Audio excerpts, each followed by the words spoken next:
Pues estamos iniciando esta semana de septiembre, esta semana patria, y vamos a participar en la ceremonia de conmemoración de la hazaña, de la defensa del castillo de Chapultepec, de los niños héroes. Vamos a estar en esa ceremonia el día de hoy. En la semana vamos a participar en las festividades del Grito, el día 15, el día 16 vamos a participar en la ceremonia y en el desfile militar que se va a llevar a cabo. El día 17 asisten invitados, presidentes de países de América Latina y del Caribe, primeros ministros, porque el día 18 tenemos un encuentro de la CELAC, de todos los miembros de este organismo, presidentes, primeros ministros de América Latina y del Caribe, que nos vamos a reunir. El día 19, muy temprano, tenemos que izar la bandera medio asta para recordar a quienes perdieron la vida con los temblores de 1985. Todo esto es la semana, estamos iniciando. La semana anterior enfrentamos muchos problemas por las inundaciones, por el temblor, derrumbes, pero estamos saliendo adelante con la participación conjunta, coordinada de los gobiernos municipales, de los gobiernos de los estados, del gobierno federal. Estamos ayudando a la gente damnificada en distintos estados de la República y lo vamos a seguir haciendo. Vamos a comenzar entonces la semana con el informe de quién es quién en los precios, Ricardo Sheffield. Muy buenos días, señor presidente. Buenos días a todas y a todos ustedes.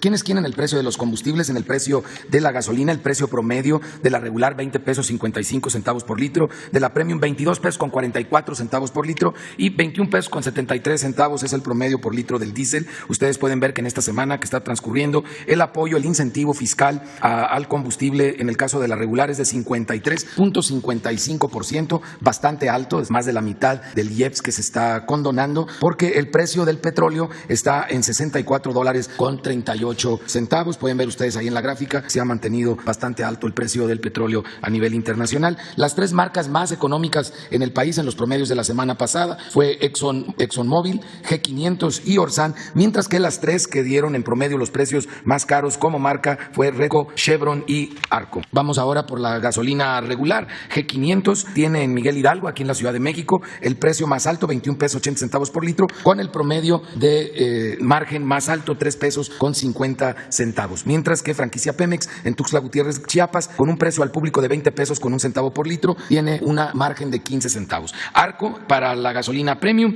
en Hermosillo, Sonora, 23 pesos 99 centavos por litro, con un margen de 3 pesos 42 centavos, la opción más cara, con el mayor margen, mientras que franquicia Pemex en Veracruz, con un precio al público de 20 pesos 74 centavos por litro y un margen de 16 centavos es la opción más económica. Para el diésel G500, un precio al público de 23 pesos 96 centavos por litro en San Pedro, Mixtepec, Oaxaca, con un margen de 4 pesos 42 centavos es la opción más cara, mientras que Eustoil en Durango, con 21 pesos 14 centavos por litro y 19 centavos de margen es la opción más económica. También estuvimos muy activos en el tema de verificaciones a gasolinas. Tuvimos 177 denuncias presentadas a través de la app de litro por litro. Atendimos a través de 165 visitas y o verificaciones. 2 no se dejaron verificar. Fue una gasolinera en Zapopan, Jalisco, en la carretera a Nestipac, y también en Nazas, Durango, en el kilómetro 35.5, en la carretera Pedriguén, Señas a Nazas. Estas 2 gasolineras las estamos ya apuntando para poderlas visitar con la Guardia Nacional, la CEA y la CRE para hacer una verificación integral, porque obviamente algo no correcto es lo que están escondiendo al no permitirnos revisar las bombas. La más barata, sin tomar en cuenta el margen de G500 en Querétaro, precio al público 18.39 por litro de la regular y 18.92 también de G500 en León, Guanajuato. Las más caras, 22 pesos 27 centavos de franquicia Pemex en Chilpancingo, Guerrero, y 21.99 de móvil en Río Grande, Zacatecas. Para la premium, la más económica, sin tomar en cuenta el margen, 20 pesos 72 centavos de franquicia Pemex en Veracruz y también de franquicia Pemex con un precio al público de 21.10 por litro en Ciudad Madero, Tamaulipas, mientras que las más caras para la gasolina premium, 23 pesos 99 centavos, franquicia Pemex en Tasco de Alarcón, Guerrero, y de Arco, 23 pesos con 99 centavos en Hermosillo, Sonora. Las más económicas del diésel G500, 19.69 por litro en Querétaro otra vez, y 20 pesos con 9 centavos de G500 en Morelia, Michoacán, bien por los de G500 con ese precio al público, y las más caras, 23.59 de franquicia Pemex en Amatlán de Cañas, Nayarit, y 23.29 de BP en Campeche. También seguimos monitoreando los servicios sanitarios en estas gasolineras. ¿Quién es quién en el gas LP? El precio promedio de la semana que concluyó, esto es tomando en cuenta ya el promedio de los 145 precios máximos establecidos en el país, 12 pesos 58 centavos por litro para tanque estacionario y 23 pesos con 30 centavos por kilo en el caso de los cilindros de gas. Y podemos ver ahora en la gráfica, en base al promedio de precios máximos establecido, que se han mantenido por abajo de estos promedios, ya los promedios nacionales, que es muy buen indicador. En el caso de tanques estacionarios tenemos algunos ejemplos, por ejemplo, gas de Hidalgo en Zacualtipán, Hidalgo, 11 pesos 79 centavos por kilogramo, cuando el precio máximo está en 13 pesos 32 centavos. Estamos hablando hablando de casi 2 pesos de diferencia por debajo del precio máximo. Y lo mismo sucede en el caso de cilindros de gas de Hidalgo, en Zimapán Hidalgo, 21 pesos 84 centavos por kilo, cuando el precio máximo es de 24.68, y hay varios ejemplos en el estado de Hidalgo, en el estado de Nuevo León y en el estado de Oaxaca. En verificaciones de gas LP, que hemos estado redoblando el esfuerzo en este tema, 850 visitas y o verificaciones, 840 salieron sin infracción, 10 salieron con infracciones por algunos aparatos descalibrados, pero sobre todo varios cilindros, un 10% de los cilindros en mal estado, concentrado en ciertos proveedores.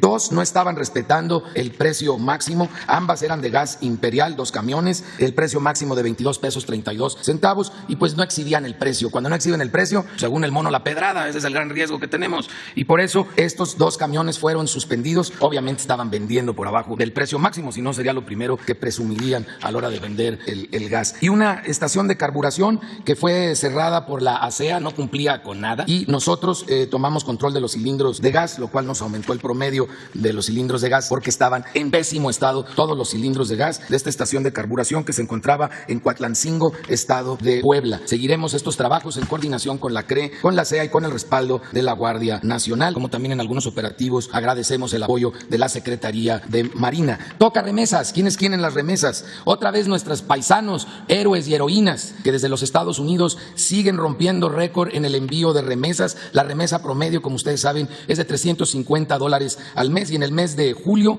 salimos 58.9% por arriba del 2018, 37.8% por arriba del 2019 y 28.6% por arriba del año pasado, del 2020. Si nosotros viéramos la gráfica hacia años atrás, es todavía más bajo. O sea, realmente este año se han roto todos los récords, y es de dar ese gran reconocimiento a las heroínas y héroes que trabajan en los Estados Unidos, que están trabajando dobles turnos y haciendo el trabajo que luego en ese país muchos otros no quieren realizar, y con esto fortaleciendo a mamá o esposa acá en México. La mejor opción para enviar sus remesas en efectivo fue Ulink, que no cobra comisión, $0 y 0 centavos de dólar, y el tipo de cambio fue de 19.90 el promedio de Ulink, mientras que la peor opción, porque cobra comisión y tiene un tipo de cambio más bajo, te da menos pesos por tus dólares, fue Western Union, que al final daba 6.589 pesos con 96 centavos por los $350 en ese mes de julio.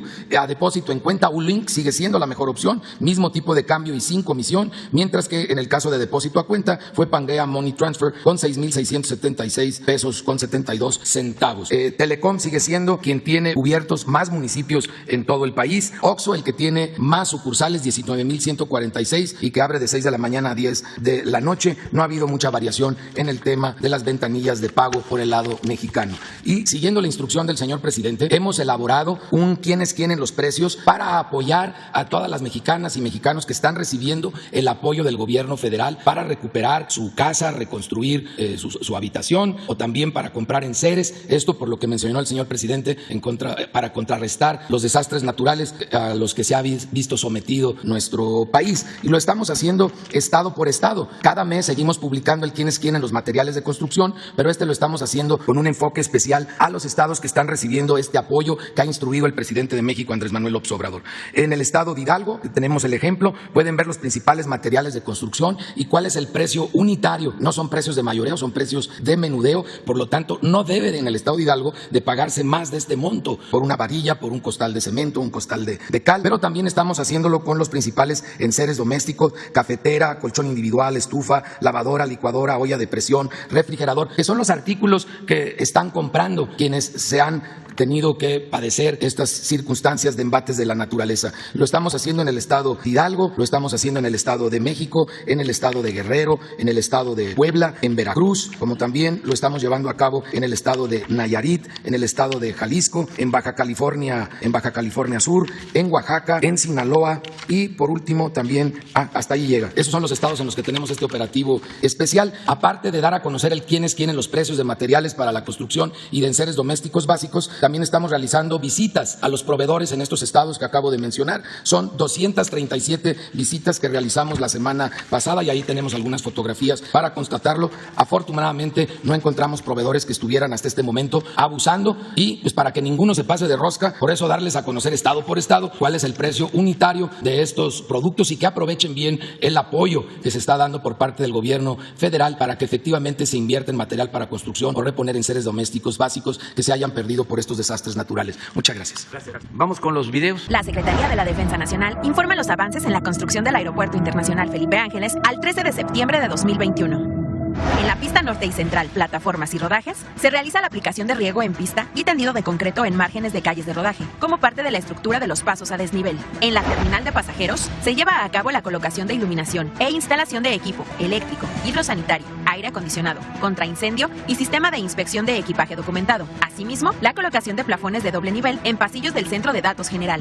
En el eje troncal de circulación y obras complementarias, se ejecutan trabajos de habilitado y armado de acero de la base para la escultura del General Felipe Ángeles en la glorieta de acceso. Y en el área de transferencia de seguridad del AIFA, se realizan trabajos de aplanado fino en muros exteriores. En la vialidad y barda perimetral, se trabaja la excavación en caja para paso a desnivel en la conexión del eje 20 y 40, así como el relleno de terraplén en el eje 10 del entronque Nextlalpan. En la interconexión vial tramo Caseta-Tultepec-Santa Lucía, se continúa con las actividades de sembrado de pasto y árboles, detallado de las bases y colocación de las letras para los monumentos. A la fecha, se han generado 116.015 empleos civiles. Faltan 189 días de construcción. Es viernes 10 de septiembre, hoy me acompaña el gobernador de Tabasco, a quien le agradecemos todo el apoyo que nos ha dado el gobierno del estado. Seguimos con el montaje de estructura metálica ya en los racks y en las plantas de proceso. Va el reporte esta semana. Esta semana arribó al puerto de Dos Bocas el buque MUV Midland Trader, procedente del puerto de Lázaro Cárdenas, Michoacán, con 20.000 toneladas de acero de refuerzo para la obra civil de la nueva refinería. Se llevó a cabo la descarga de varillas que serán utilizadas en la construcción. En el área de proceso, se lleva a cabo el montaje de estructura de soporte en los racks de tuberías, así como la instalación de charolas para alojamiento de cableado. Las subestaciones eléctricas del paquete 1 se encuentran en etapa final de obra civil y los paquetes 2 y 3 continúa el montaje de estructuras metálicas e instalaciones de enterrados para la línea híbrida incendio y drenaje químico por parte de Samsung. Esta semana se llevaron a cabo reuniones de supervisión con empresas nacionales especializadas en fabricación de equipos y estructuras metálicas en Monterrey, Nuevo León y Guadalajara, Jalisco. Es 4 de septiembre, estamos en Monterrey, Nuevo León, en la empresa Menter. Esta empresa nos está haciendo 56 equipos para Dos Bocas. También aquí en México estamos construyendo. También aquí en Monterrey están haciendo las placas soldadas que van hacia las esferas de los tanques de almacenamiento. Estamos en Guadalajara, Jalisco, 6 de septiembre. Y venimos a remarcar que está haciendo este taller 503 equipos para Dos Bocas. Se construyen aquí en México. En Guadalajara se está utilizando en esta fábrica de nombre Recal 40.000 toneladas de acero estructural para Dos Bocas. Todo esto ha generado empleo aquí en México. De 4.347 equipos de proceso, 511 se fabrican en Jalisco y 98 en Nuevo León. Otros más se fabrican en Altamira, Tamaulipas, Pueblo Viejo y Tuxpan, Veracruz, donde se supervisará próximamente. Con ello se cumple también que se utilice toda la mano de obra, materiales y talleres mexicanos que tengan la capacidad para ello y contribuir a la generación y manutención del empleo del país. Se desarrollan los trabajos de obra civil en el laboratorio y se trabaja en la fachada del cuarto de control central. En el edificio de mantenimiento satelital ya concluido, actualmente se utiliza para la residencia de obra donde se encuentran trabajando mujeres y hombres en funciones de supervisión, ingeniería e integración. La construcción civil de las 39 subestaciones eléctricas que darán servicio a la refinería registran un avance del 54% en su conjunto. Asimismo, ya están en sitio los equipos de las 4 torres de enfriamiento e inicia su colocación, toda vez que las cimentaciones ya fueron concluidas. En el área de almacenamiento, se continúa con los trabajos de obra mecánica e instalación de tubería de interconexión y transporte de las 34 esferas y los 56 tanques verticales que darán servicio de almacenamiento y proceso. En el gasoducto y acueducto continúan los trabajos de tendido y soldadura de tubería, mientras que en los racks de integración de estructura metálica continúa el montaje de marcos en sus distintos frentes que concluirá el 30 de octubre de acuerdo al programa establecido. En el vivero, se lleva a cabo el trasplante de plantas de ornato hacia distintas áreas verdes de la refinería. Semana 45 de 157.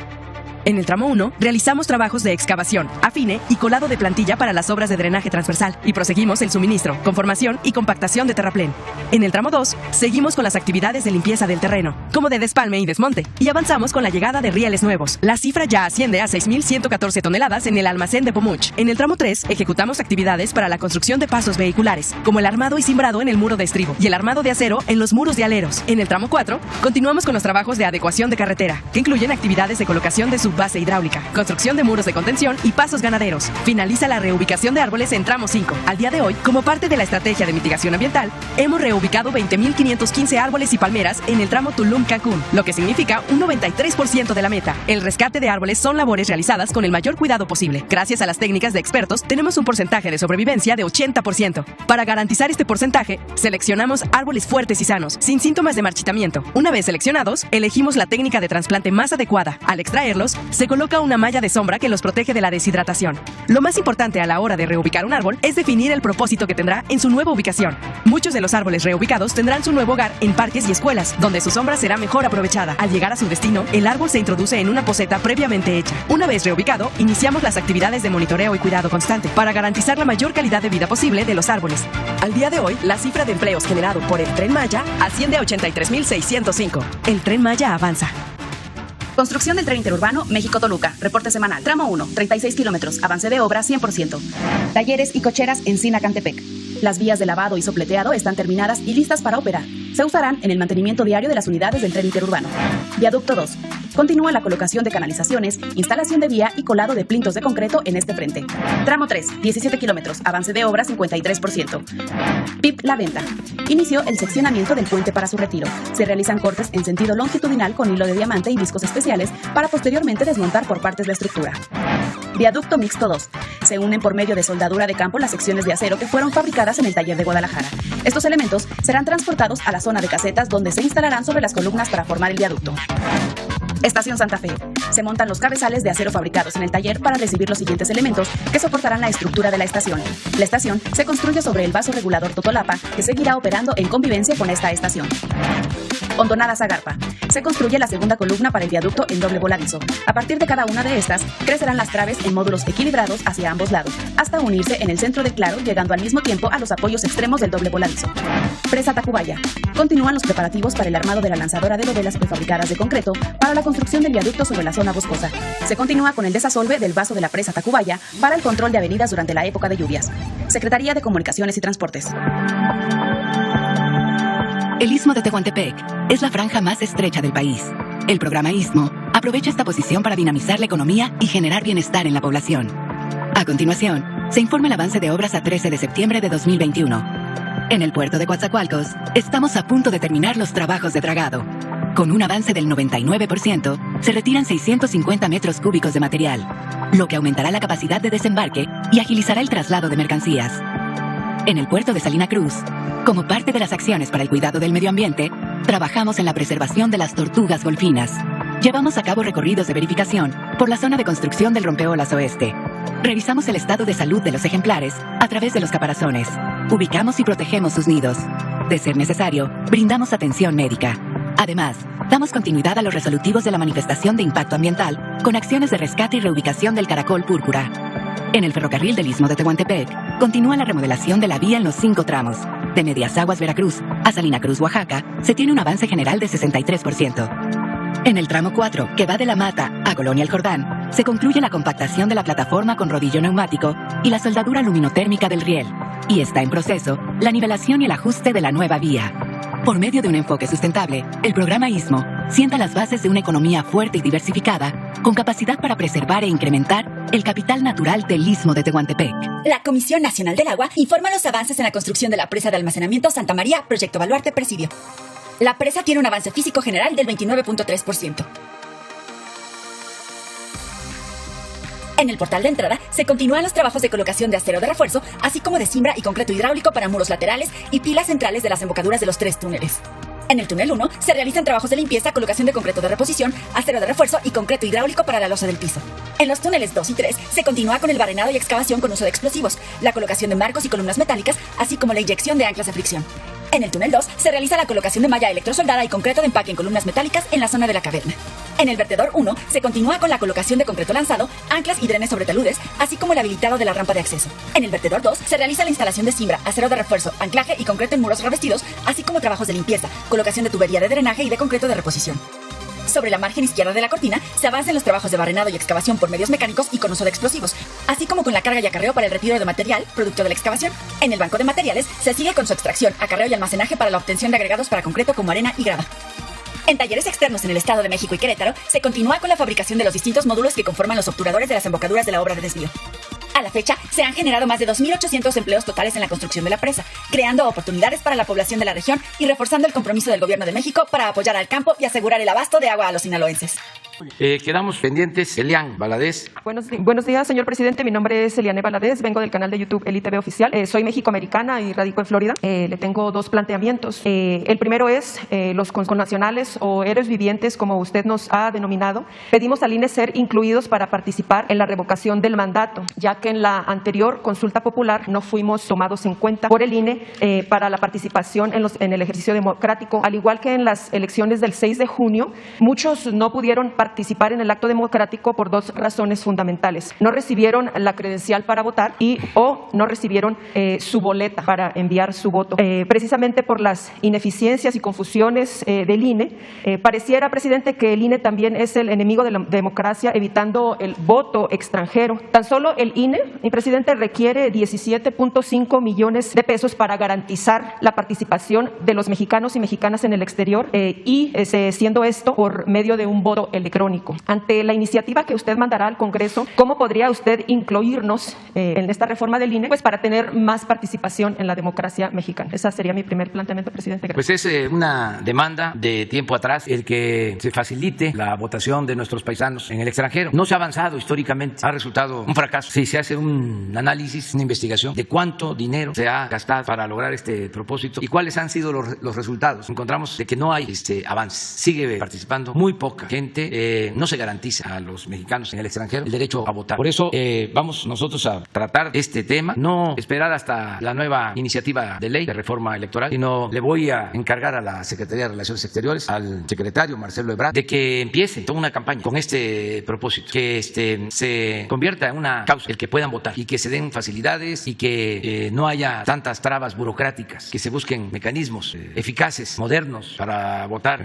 por internet sin necesidad de hacerlo de manera presencial. Buscar la forma, pero que voten todos los paisanos, que son millones en Estados Unidos y que quieren participar cada vez más en la vida pública de nuestro país. Entonces vamos a trabajar en eso. Qué bien que lo planteas. Hoy precisamente en la reunión de la mañana de seguridad, el secretario Marcelo Ebrard habló de esto, de que hay mucho interés de nuestros paisanos en participar en las elecciones. Sí, presidente, hay mucho interés de los connacionales de participar, de ser parte también del cambio que está pasando ahorita en el país. Pues de esta manera muchos de los connacionales que pueden venir acá en México, pues les gustaría estar presentes en el grito, más sin embargo, pues oficialmente no se ha dicho si va a haber un zócalo abierto. También me gustaría que comentara eso al respecto, presidente. Y en el próximo tema, señor presidente, ¿qué nos puede compartir sobre los avances del decreto para liberar a los presos sin sentencia, torturados y enfermos, ya que usted aseguró que antes del 15 de septiembre podrían quedar libres? Y, señor presidente, si en este decreto podría pues estar libre Israel Vallarta, que también pues está dentro de esta situación, ¿no? Muchísimas gracias.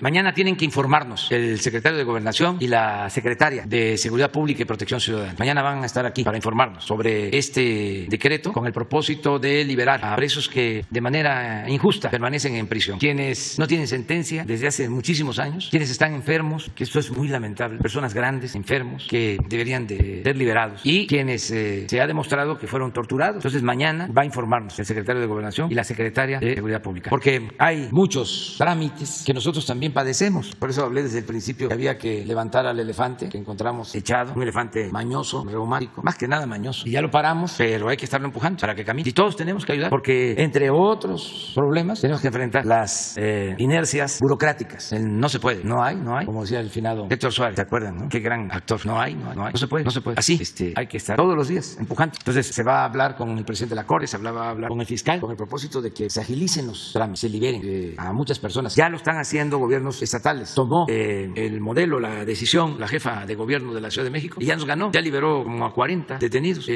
injustamente, y va a liberar a más en estos días, según nos informó. Y nosotros, no sé, yo creo que mañana va a haber respuesta sobre eso. Tiene que haber una respuesta. Muy bien. Julio Omar quedó pendiente. Gracias, presidente. Muy buenos días, señor presidente. Julio Omar Gómez, de Baja California Sur, informando la transformación, denunciando la corrupción, y de la Agencia de Medios Digitales del Pacífico y el Reportero Urbano. Presidente, ¿cuál es su postura debido a la hipocresía política de algunos servidores públicos morenistas, donde a algunos no les ha llegado su mensaje sobre la corrupción en gobiernos de Morena? Y expongo dos casos, uno muy mencionado de Durango, donde el grupo parlamentario Morena aprobaron una deuda para el gobierno por más de 7.244 millones de pesos, aprobado con artimañas corruptas al mero estilo de las mafias del poder. Este crédito fue solicitado por el actual gobierno panista y se pudo lograr por los votos de Morena y PT, donde previamente se cabildeó por el presidente de la Jocupo, Iván Gurrola Vega, y el diputado Otniel García Navarro, de igual manera por el presidente estatal del partido. La intención, convencer a sus compañeros de bancada y aprobar el crédito a cambio de un supuesto apoyo económico. El modus operandi del régimen del poder fue que, llegado el momento de la votación por el crédito, los dos dos diputados, recalco sus nombres, Iván y Otniel, se salieron del recinto legislativo para no votar ni a favor ni en contra de la petición millonaria del gobernador. Me entró curiosidad por el tema porque ellos dos fueron nombrados a esos dos cargos por el propio Mario Delgado. Me sorprendió las tácticas puras de corruptos neoliberales. Los diputados presidentes traicionaron a sus compañeros diputados, a sus partidos, a los valores de la Cuarta Transformación por actuar sin escrúpulos pensando en un bienestar particular. Considera si es adecuado que sean sancionados por su propio partido. Y en el segundo tema de actos de corrupción, como periodista, como interlocutor de la sociedad y a su investidura, presidente, le hago saber sobre la información que nos hicieron llegar del ahora actual gobernador de Baja California Sur, Víctor Castro, donde un sector perteneciente a las filas de Morena se sintieron agraviados por el anuncio que dieran en una reunión para la cual reproduzco el audio y el video que nos hicieron llegar sobre este tema. En este momento informarles, el compañero Narciso Agúndez es nuestro compañero asesor del gobierno de Baja California Sur. Nos va a ayudarnos. Oficialmente. Yo le pedí que me ayude, su experiencia, un hombre humilde, a pesar de que lo que hayan dicho, yo estoy orgulloso de la amistad, del respeto que le tengo. Bueno, en ese sentido, señor presidente, ese sector de la sociedad asegura que el gobernador les mintió, los traicionó al haber enunciado como a su asesor, Narciso Agúndez, es gobernador del estado por el PT, y luego un fragmento del Diario Universal, y cito, el tema nos indican que en el 2012 el petista fue acusado de peculado, aunque resultó absuelto por la justicia tras estar preso 7 meses. Hay versiones en su contra sobre presuntos acaparamientos de tierra, pero eso no es todo. Los detractores de la 4T no duraron en recordar que hasta usted propiamente, presidente, acusó en su momento a Narciso Agúndez de traidor y pianista tras su detención. Ahora bien, presidente, el gobernador Víctor Castro en campaña supuestamente prometió llevar su ejemplo en realizar una consulta popular para enjuiciar a gobernadores y exalcaldes municipales del estado. Hasta el momento no se sabe qué le pasó y se hizo ojo de hormiga sobre este tema. Y tan mencionado el tema de la deuda que dejó el gobernador saliente, Carlos Mendoza Davis, a la federación sin justificar el gasto por un aproximado de mayor a los 1,000 millones y medio de pesos. Estas omisiones y acciones afectarán a las elecciones del 2022 para el partido de Morena o incluso para la permanencia de Morena en el Ejecutivo Federal. Presidente, ¿cuál es su punto de vista de esta primera pregunta? Bueno, pues son asuntos que tienen que ver con Durango y con Baja California Sur. Si hay un comportamiento inmoral, los militantes de los partidos pueden acudir a las instancias que existen para que se hagan investigaciones, se sancione a los responsables. Entonces, es un asunto que corresponde a los partidos. En el caso de Durango, a investigar por qué votaron a favor del incremento de la deuda, si hay justificación sobre esto. Es importante saber en qué se va a usar el dinero. Históricamente se cuidaba, porque así lo establece la Constitución, de que todo lo que significaba deuda tenía que destinarse a inversión, a obras y a programas que pudieran ser auditados. Por eso era relativamente fácil saber cómo se habían endeudado los gobiernos. Entonces se tiene que saber con qué propósito se solicitó esa deuda, que puede ser para obras en beneficio de Durango, y entonces no está mal si no tiene recursos suficientes el gobierno del estado. Puede recurrirse a la deuda, desde luego, si tienen posibilidad de pagar, si hay para pagar intereses, el servicio de la deuda, se puede. Y si es para obras, para cuestiones en beneficio del pueblo. A veces son deudas de corto plazo que se contraen mientras llegan las participaciones federales y se pagan. Hay que ver qué tipo de deuda. Lo que también no debe de permitirse, y se puso de moda durante el periodo neoliberal, es de que se endeudaban los estados para tener recursos, pero además del pago de intereses se tenía que entregar una cantidad de esa deuda a los partidos que votaban para que se aprobara la deuda. Habían moches, acuérdense ustedes, en el gobierno federal, en el Congreso, en la Cámara de Diputados, las partidas de moche, que no se nos olviden, le entregaban a cada diputado una cantidad y a la fracción del partido o de los partidos, a cada fracción, una cantidad para repartir, para hacer banquetas supuestamente o pavimentar calles, todo lo que se destinaba a inversión para instalaciones culturales, todo lo que se destinaba para inversión en instalaciones deportivas. Ahí andaban los diputados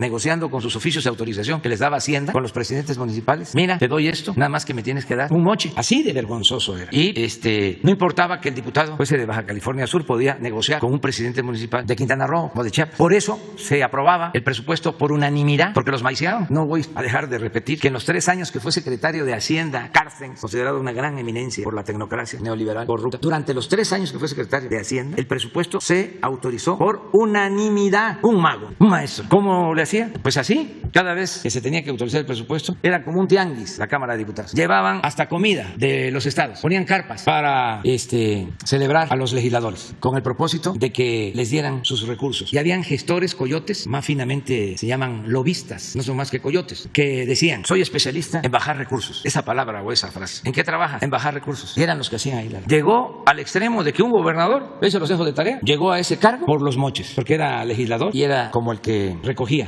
todos los moches para repartir. Y el que comparte y reparte, según el AMPA de la política, se queda con la mayor parte. El que parte y comparte se queda con la mayor parte. Y hay otro dicho así también de la politiquería, de la mafia, de la política, que cuando se reparte mal el botín, hay motín. Los pleitos muchas veces, antes en la corrupción, corrupción se daban porque no se repartía bien el botín. Esto viene de lejos. Acuérdense que Bernal Díaz del Castillo, en la historia verdadera de la Nueva España, historiador, soldado, describe de que el tesoro de Moctezuma cada vez se reducía más, así lo dice, porque se lo robaban desde la llamada conquista. Y escribe en su historia verdadera de la Nueva España de que cuando lo repartieron ya no era nada. A los soldados que habían participado en la invasión les había tocado muy poco. Ya los de arriba se habían quedado con la mayor parte del tesoro. Entonces esto viene de tiempo atrás. Por eso siempre digo, y ojalá y lo pensemos, lo internalicemos, las culturas del México anterior a la invasión tenían cosas muy buenas. No creernos de que eran bárbaros y que los que vinieron de Europa nos trajeron la civilización. Pensar un poco en eso, porque lo bueno que tenemos en México, sin negar que hubieron aportaciones de 500 años a la fecha, también, si no queremos decir más aportaciones buenas, en la misma proporción. Lo que somos ahora es por nuestros orígenes prehispánicos y no dar la espalda a ese pasado, no enterrarlo, porque muchos valores del pueblo de México vienen de lejos y esos valores son los que nos han permitido salir adelante. Esas culturas son las que nos han salvado siempre. La vez pasada hablaba yo de la importancia de las culturas, de cómo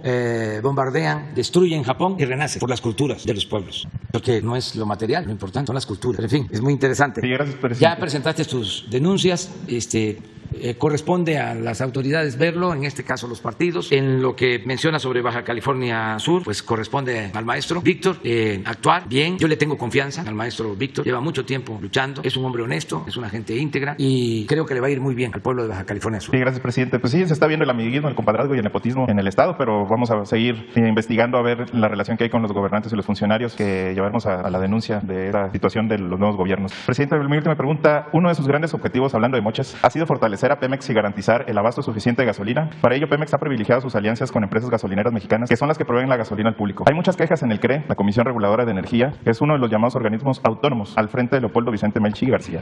Por simple burocracia, o no se sabe por qué razón, tienen detenidos cientos de permisos que existen más gasolineras que brinden un mejor servicio al suministro público. ¿Sabe usted qué está sucediendo dentro del organismo? Ya que igualmente han salido varias notas de donde denuncian moches en la nueva CRE, y pues es importante saber cuál es la razón que ocurre ahí en el Bueno, instituto. yo creo que los consejeros de la CRE son gentes honestas, serias, responsables.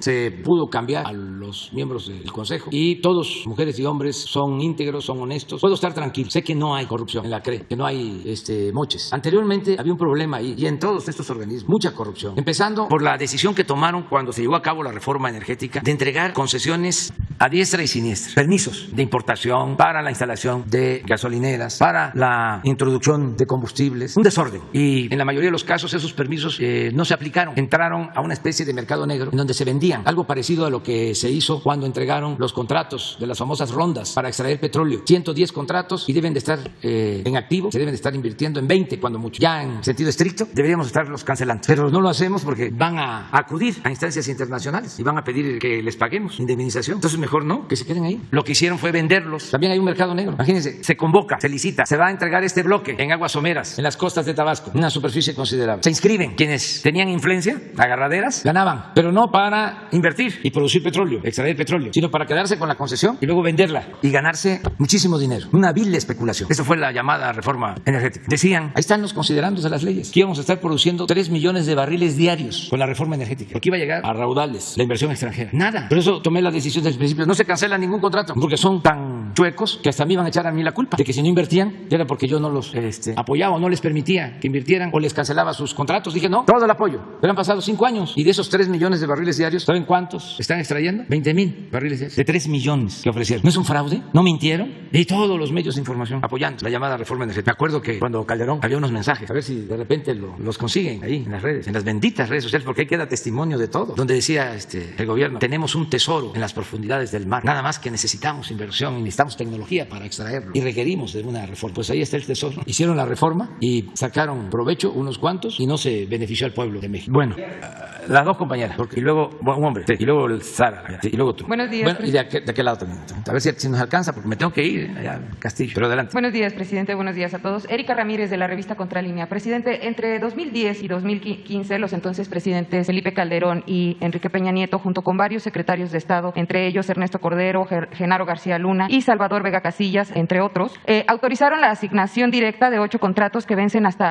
2032 por 200,000 millones de pesos para 6 empresas: ICA, Prodemex, Arendal, Jomex, Tradeco y GIA, para la construcción de 8 reclusorios. Sin embargo, estas empresas no hicieron el trabajo y subcontrataron las obras, a pesar de estar prohibido por tratarse de un tema de seguridad pública y de seguridad nacional. Y bueno, solo fungieron como intermediarias para hacer negocios ilícitos. De acuerdo con el expediente que tenemos aquí y en poder de Contralínea, abierto por la Fiscalía General de la República, todos estos exfuncionarios cometieron los delitos de fraude genérico, administración fraudulenta y ejercicio ilícito del servicio público y daño patrimonial en contra del Estado. ¿Cuál es su opinión respecto de que, bueno, estos 2 expresidentes ya hayan autorizado estos contratos y, bueno, hay 30 funcionarios involucrados en todo esto, exfuncionarios? Miren, yo ya expuse desde que tomé posición que no íbamos nosotros a presentar ninguna denuncia en contra de expresidentes, que íbamos a respetar la opinión de la gente. Por eso lo de la consulta, me tocó presentar la iniciativa para que la gente decidiera si se juzgaba a los expresidentes, a Salinas, a Zedillo, a Fox, a Calderón, a Peña Nieto. Ya conocemos los resultados, salieron muchos a votar, fue muy importante. Sin embargo, no hubo promoción suficiente y también la gente no participó. Y depende mucho también de todos nosotros. Siempre son los ciudadanos los que tienen que tomar la iniciativa. Todos tenemos que participar. Entonces, eso no significa de que, como no hubo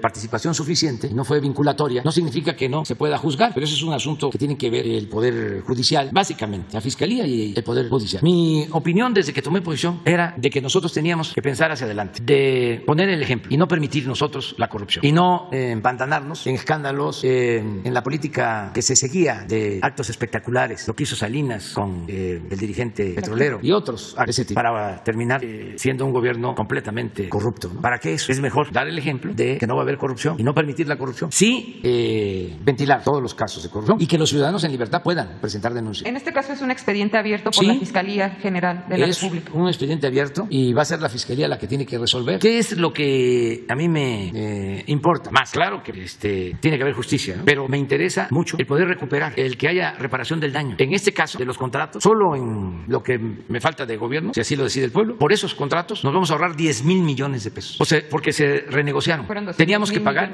16,500 millones de pesos al año y se van a pagar 14,000. Nos ahorramos 2,500 millones por año. En 4 años, porque cuenta son 10 millones, 10,000 millones. Lo mismo en el asunto de la planta de fertilizantes, son 200 millones de dólares, aunque el señor dice que no va a pagarlos porque lo están mal aconsejando. Pero yo estoy seguro de que él va a cumplir con el compromiso que suscribió, porque tienen que entregar esos 200 millones de dólares. Y así en muchos otros casos, que podemos recuperar todo lo que podamos, porque es muy fácil meter denuncias. En estos casos, por lo general, hay posibilidad de que acudan a instancias internacionales y en esos tribunales no le va bien a los gobiernos. Siempre ganan las empresas y los particulares. Tienen abogados que son especialistas en el tráfico de influencia. No es que sepan mucho de derecho, sino que tienen muchas influencias. Pues ustedes ya saben cómo se maneja todo lo relacionado con la impartición de justicia en el país y en el mundo. Es un asunto de cúpulas. Acaba la Corte, imagínense, de ordenarle al gobierno que devuelva 1,000 millones de pesos a una señora Azcárraga de un juicio que se llevó en el sexenio pasado. Pero a los ministros de la Corte no les preocupa. Eso duermen tranquilos. Pero imagínense lo que representa entregar 1,000 millones. ¿Cuántas becas para niñas, niños con discapacidad? Vacunas, apoyo a la gente más pobre. Son unos insensibles, porque pueden alegar de que la ley es la ley. ¿Y qué? ¿Y la justicia? ¿Dónde queda? Que estuvo mal llevado el procedimiento. Bueno, ¿y por qué no reponen el procedimiento? ¿Por qué no se plantea que se reponga el procedimiento y se haga justicia? No es de que, no presentaste a tiempo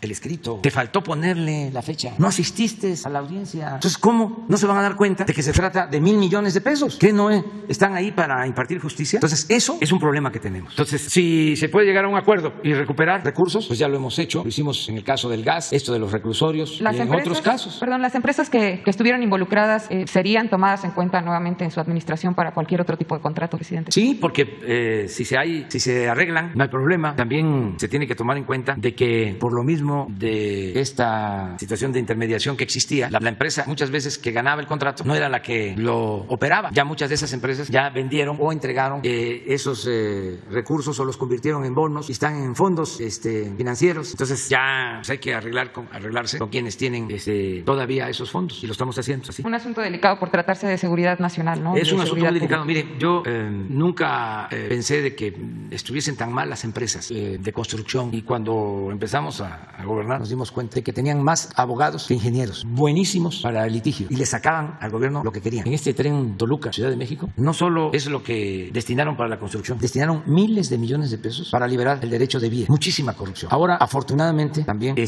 ya se está entendiendo las empresas constructoras de que son otros tiempos, que no tienen que dar moche, que no sirve el influyentismo y que lo único que les pedimos es que cumplan, que sean responsables. Antier decía yo en la presa de Santa María que cuando inauguremos una obra solo va a decir el gobierno de la República, incluido municipios, estados y las empresas, para hacerles un reconocimiento. Si cumplen con calidad, con tiempo, es regenerar de nuevo todo lo que tiene que ver con la industria de la construcción, con la ingeniería civil, que llegó a ser de lo mejor en México y de lo mejor en el mundo, y se echó a perder. También con el mal ejemplo de las empresas constructoras extranjeras, de manera especial las empresas constructoras españolas, que vinieron a hacer su agosto y agarraron a México como tierra de conquista. OHL, ¿cómo se llamaba? Una que era preferida de Calderón, Repsol. Con Repsol hicieron negocios de todo tipo. Le dieron un contrato para un gasoducto y para extraer gas en la cuenca de Burgos. Sacaron dinero, muchísimo, Repsol, y no sacaron gas. Se llevaron muchísimo dinero de Pemex. Bueno, tenía Pemex acciones en Repsol y las vendió a Repsol. Firmaron contratos con Repsol para comprar gas del Perú. En España no hay gas. Sin embargo, tenían tanta influencia estas empresas, hicieron un acuerdo en el Perú para comprarles el gas y traer a Manzanillo. Un contrato de 25,000 millones de dólares. Interesante porque todavía no se había licitado aquí, que no hubo además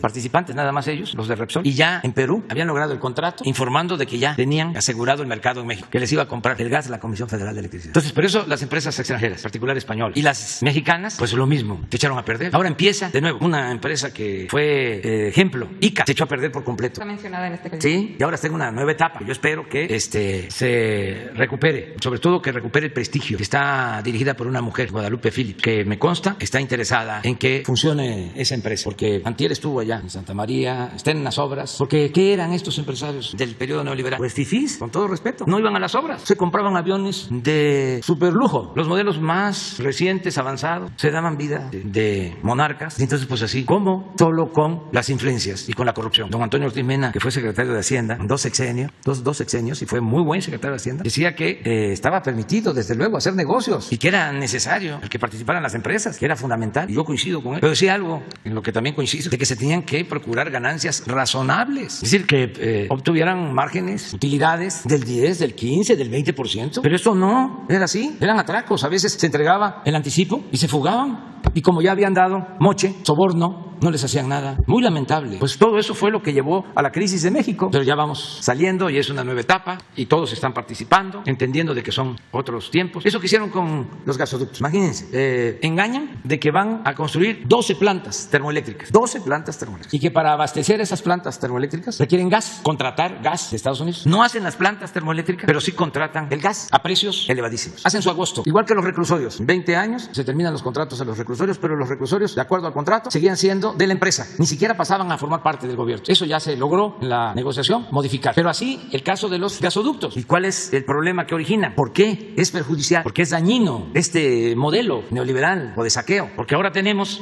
40% de excedentes de gas, o sea, tenemos 40% de más del gas que necesitamos, del gas natural, y tenemos que venderlo porque lo tenemos que pagar. Pero, a ver, si en vez de negociar con las empresas para buscar una solución, nos vamos al pleito, imagínense lo que le dejamos a los próximos gobiernos de herencia. Entonces, ahora que escribí mi libro hay un capítulo que se llama Enderezar entuertos. A eso nos hemos dedicado. A medio resolver, porque tampoco ante agravios de esa magnitud se puede lograr una reparación completa del daño. No se puede. Sí, son muchos años. Entonces, ese es el caso de los reclusorios. En un segundo tema, presidente, el pasado 28 de julio, habitantes de Tierra Blanca, Copala, estuvieron a punto de regresar a esta comunidad de donde fueron desplazados a principios de año por un grupo que violentó sus casas, prácticamente los sacaron a punta de metralla, y ya estaba todo armado para que en conjunto con autoridades y representantes de la Secretaría de Gobierno del Estado de Oaxaca y la Subsecretaría de Derechos Humanos de la Secretaría de Gobernación a cargo de Alejandro Encinas pudieran accesar nuevamente a sus domicilios. Sin embargo, esto fue interrumpido por Emelia Ortiz García, que es diputada suplente por el Distrito 6 del Movimiento Regeneración Nacional y que está identificada con uno de los grupos que están en conflicto en la zona, particularmente con el Movimiento de Unificación y Lucha Triqui. ¿Qué información le ha proporcionado a usted el subsecretario Alejandro Encinas y si hay posibilidad de que en próximas fechas estos desplazados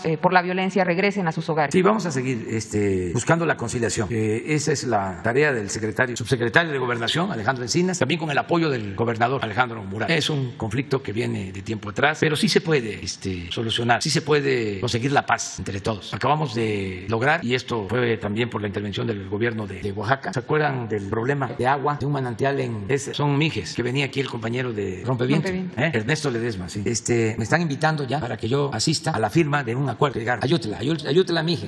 Me invitaron ya a que yo sea testigo, porque ya se conciliaron en Oaxaca. Aquí lo tratamos varias veces, me da mucho gusto, lo celebro, les mando un abrazo a todos los Mijes de esa región de Oaxaca. Es un buen ejemplo. Sí voy a estar en Oaxaca, no voy a poder estar por allá porque tengo que ir al Istmo. Vamos a quedarnos en Oaxaca. Un lunes vamos a tener la conferencia. Pues el próximo vamos a estar, sí, estoy pensando, porque nos vamos después de el acto del 19, nos vamos al Istmo y dormimos en Oaxaca el domingo, y el lunes vamos a llevar a cabo la reunión de seguridad y la conferencia en Oaxaca. Es el lunes 20, pero no me va a dar tiempo de estar con los Mijes. En el caso de los triquis, yo espero que también se llegue a un acuerdo y hay que seguir insistiendo y no a la violencia. ¿Usted pensaría en reunirse con los líderes que pues están en la zona? Cuando ya me traigan la solución, cuando me vengan a informar, porque eso sería histórico y así lo deben de pensar, porque a mí me respetan y les agradezco mucho los tres grupos, sí. Me respetan mucho los tres, y son diferencias que vienen de tiempo atrás. Entonces les mando a decir que si se ponen de acuerdo, y también aprovecho para convocar al gobernador de Oaxaca, que siempre nos ha ayudado, y Alejandro Encinas, que ese día de la firma del acuerdo, porque va a ser histórico, no exagero, porque han habido muchos enfrentamientos, muchos muertos, ese día firmamos el acuerdo aquí en Palacio Nacional. Eso es lo que les mando a decir, que continúen con el diálogo hasta llegar a un acuerdo. Sí, gracias, presidente. Nada más queda pendiente un informe de Petróleos Mexicanos que tiene que ver con las averiguaciones que hubo en contra de los 6 gerentes de las refinerías. ¿Para qué fecha podríamos tener este informe, presidente? Pues puede ser la semana próxima, que venga el director de Pemex y la secretaria de Energía, los dos, que vengan a informarnos sobre cómo va Pemex, cómo va la Secretaría de Energía, incluso que venga también el director de la Comisión Federal de Electricidad, todo lo que es el sector energético. Yo voy a enviar la iniciativa de reforma a la Constitución para fortalecer a la Comisión Federal de Electricidad. La voy a enviar en este mes, antes de que concluya este mes. Voy a enviar la iniciativa. Ya se está trabajando, vamos avanzados. Va a ser una muy buena iniciativa para garantizar que no aumente el precio de la luz, que no haya apagones, que le cueste menos la energía eléctrica a los mexicanos, tanto a los usuarios, consumidores,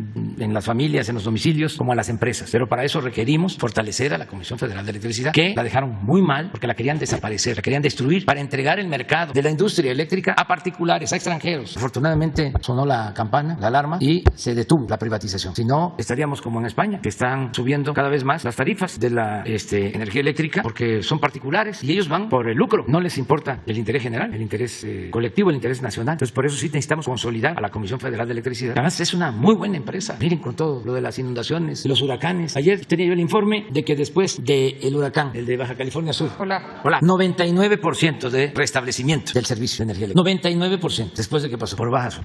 Ya me voy. Ya me voy, tengo que salir. Es que si no, no llegamos y... Vamos a estar... el grito...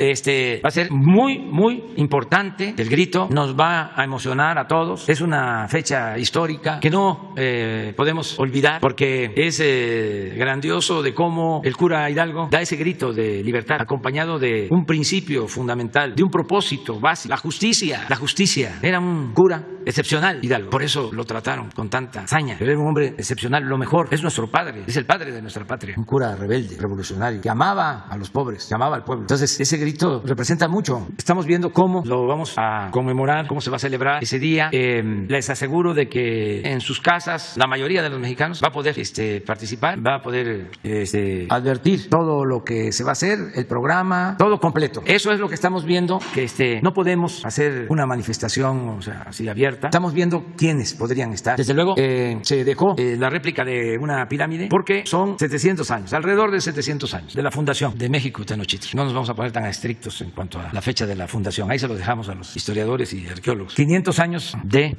la toma, de la invasión, de la caída de Tenochtitlan, y 200 de la independencia. Entonces, por eso se va a dejar la réplica de la pirámide, pero lo vamos a complementar con el movimiento de independencia para homenajear a Hidalgo, a Morelos, a Allende, a José Ortiz de Domínguez, a Leona Vicario, y música mexicana para los que vivimos en nuestro país y para nuestros paisanos mexicanos que viven en Estados Unidos y en otros países. Entonces, sí, el día 15. Sí, pero muy reducido. Es una conmemoración cívica. En México, la Noche del Grito es de las festividades más importantes, yo diría, diría que es la festividad cívica más importante, porque la Navidad es la festividad religiosa que más se celebra en familia, pero cívico, en lo cívico es la noche del 15, que hay reunión en las familias y todos ponen sus banderitas y se da el grito. Y hay que seguir dando el grito de independencia, porque México es un país libre, independiente, soberano, y eso es un orgullo. Bueno, ya nos vamos. Se queda pendiente. Por favor, el 16 hablamos.